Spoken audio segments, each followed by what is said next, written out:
Welcome to Gypsy Rose Sims Celebrity Therapy Sessions with Shelmy Sherb. That's me, Shelmy Sherb, and this is where I build the Gypsy Rose house. Just kind of already done. Play some Sims, spill some fresh Gypsy Rose tea, and work through my emotions when it comes to this whole case and the train wreck that has currently become part of our social media feeds. And also, we can look at the new Love Struck expansion pack, which I've looked at a little bit, and it seems really cool. I have some things in here from that, you'll see. And just kind of work through my feelings on this because I don't know what to think about this anymore. I see a lot of React channels, a lot of content out there where people seem to know exactly where they stand, and I just don't. I will be honest, I have no idea what I think of this situation. Just a little background, I did see Mommy Dead and Dearest when the show came out, and I thought I knew what this situation was, but I really have no clue at this point. I think it's probably just such a complicated situation that a lot of the content I'm seeing and a lot of the conclusions people are coming to, I think this situation is just way too complex for any of that. And hopefully my Gypsy Rose Sim Celebrity Therapy Sessions will help us deal with some of it, right? Even though, how does it affect us? How does it affect our lives, right? Why do we care so much? I don't know. I just do. And if you do, welcome. Please feel free to share your comments. I love comments. I love discussions, especially about really complicated things such as this. So please feel free to comment and obviously subscribe for more content. So this is the house, and obviously it's not exact. Like, for one thing, I've never built ramps in build mode, so they're stairs for now. I might figure that out at some point, but I really want to play. So we also have this. I need to change to the fleur-de-lis that was actually on the house, which it's become something very important to me at this point, because a lot of how I built this house was look at actual photos of the house, look at crime scene photos. Yes, I've seen the infamous crime scene photos, and I'm never going to show them, so don't look for that. They are disturbing, so at your own risk, look those up. They're not hard to find at all. I feel like they probably should be harder to find, but they're not. So that fleur-de-lis pattern is the tattoo that Gypsy got with Ryan, and it's also in a lot of the patterns in the apartment or house she lived in with Ryan. So I find it very interesting that I've seen it in the house in a few places. So it's on the outside of the house. There's a fireplace in the house where it's on the fireplace, like right here. So I put this because it was like a similar looking thing, but it looks stupid on the exterior. That's why I didn't put it. But I find it interesting that this was a traumatic situation for you, yet you seem to have incorporated this into your style, and it's weird. I feel like that would remind me of the trauma, and I wouldn't like it. So the reason why it disturbs me a bit is because I wonder how deep her mother's influence truly goes. So she does a lot of villainizing her mother. However, is that just for the appearance of things? Is it just easier? Is that the narrative? My mother was so evil. My mother was so evil. So what does she really think inside? And of course, even abusive parents, that's the tricky thing. Even children that were abused, they're still your parents, and it's hard to just not feel any love for them, right? Even people that say, I fucking hate my parents and never talk to them again. Like, there's still love inside. Okay, so was that maybe a good memory of her mother? I don't know, but I found it very, very interesting. So I will be giving Gypsy that tattoo in my game once I figure out how to do that. I might just make a mod. I think I saw one, but it's not exactly what I'm looking for, so I might make my own mods. And also part of what I can do on this channel is walk you guys through that if you've never made mods before. So I can show you how to make a mod, play with it, all that stuff. And also just download mods in general. I do use mods, so we can go through that stuff, which will be super fun.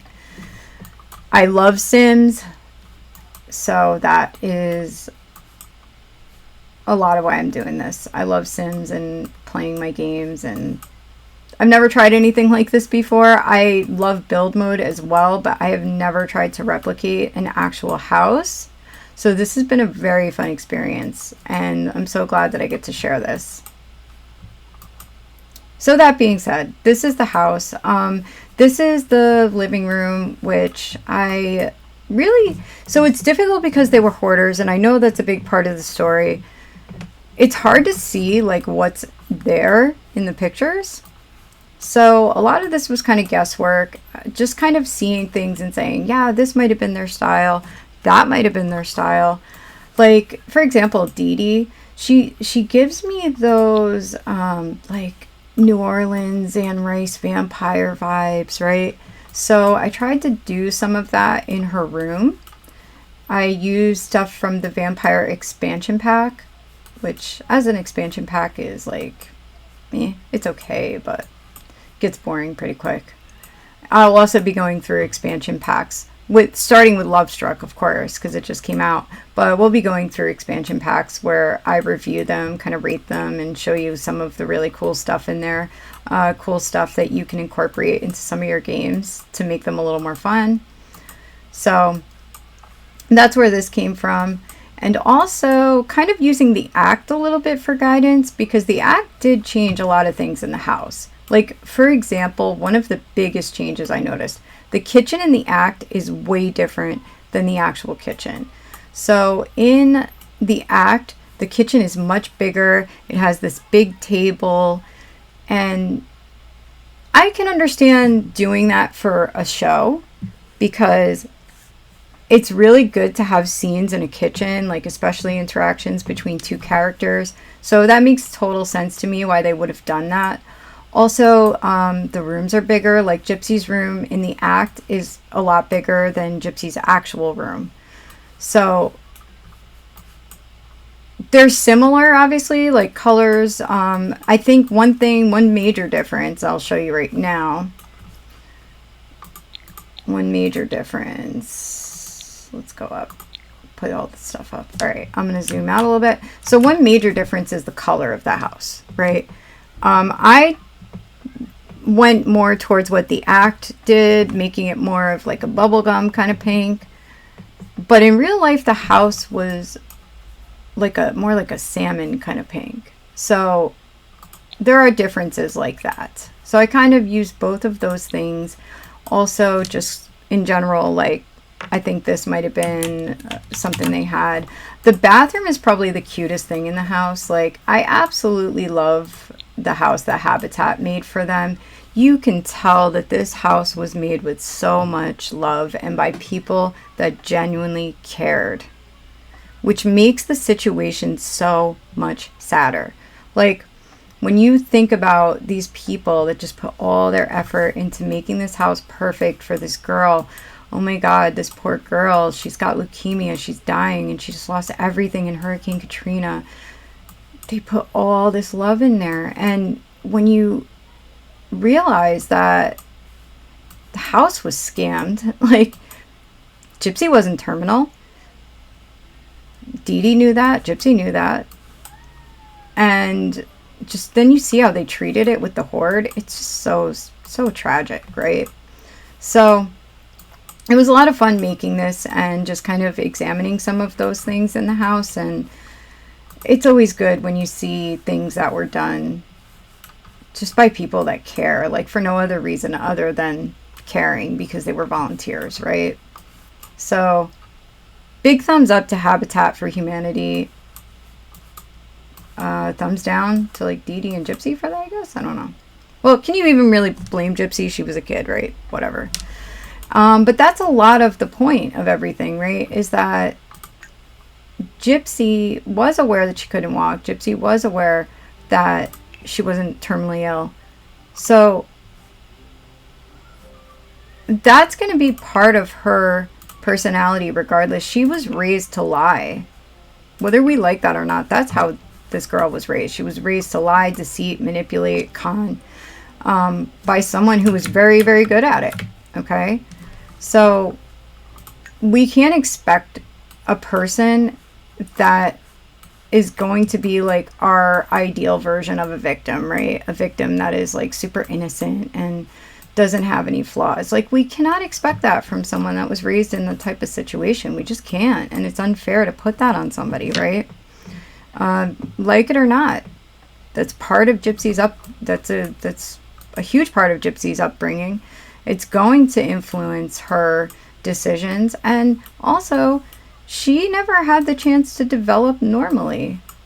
Okay, she went to jail when she was 22 after living in that environment. Spent 8 years in prison. Like, this girl is finally out developing outside of all this stuff. Like, of course she's going to make mistakes. Of course. She's making mistakes that like a 16-year-old girl would make.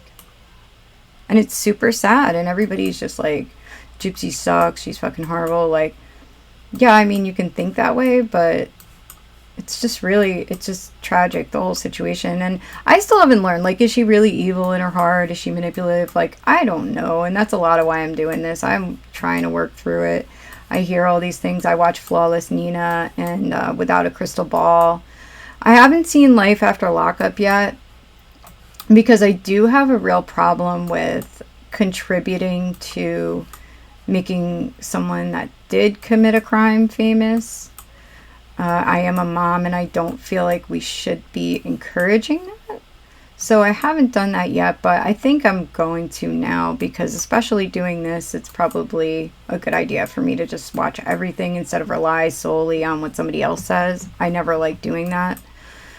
So I think I'm going to do that. I have seen Gypsy Rose lives. I have seen Ryan's lives. I haven't seen any of Ken's, and now I think his channel's been deleted because, I don't know, like he attacked somebody for calling him gay or something. I'm not sure. I gotta look further into that. But yeah, I think I'm going to be watching Life After Lockup, and then that should help me kind of understand the current Gypsy Rose, because she is not the Gypsy Rose. And that's one of the most truthful things that was ever said in Mommy, Dead and Dearest. Like, we don't know the real Gypsy. That's what they said back then, if you remember. We don't know the real Gypsy, and we're going to be finding out who that real Gypsy is.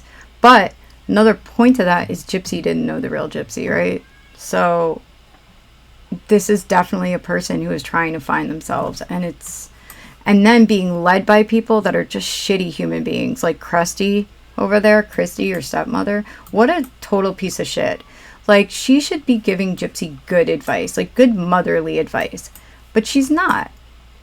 For whatever her freaking reasons are, she's a despicable human being, okay? And then she's got like Lifetime. Like, fuck Lifetime, okay? I'm sorry, but you know they're not giving her loving advice. They're just trying to think of like, how can we get more views? This girl needs people in her life that like truly care about her to guide her in the right direction. And clearly she's not getting that. So anyway, that's the point of this. And this is my Gypsy Rose house. And be sure to subscribe if this is something that you think you would enjoy. And there will be plenty more to follow.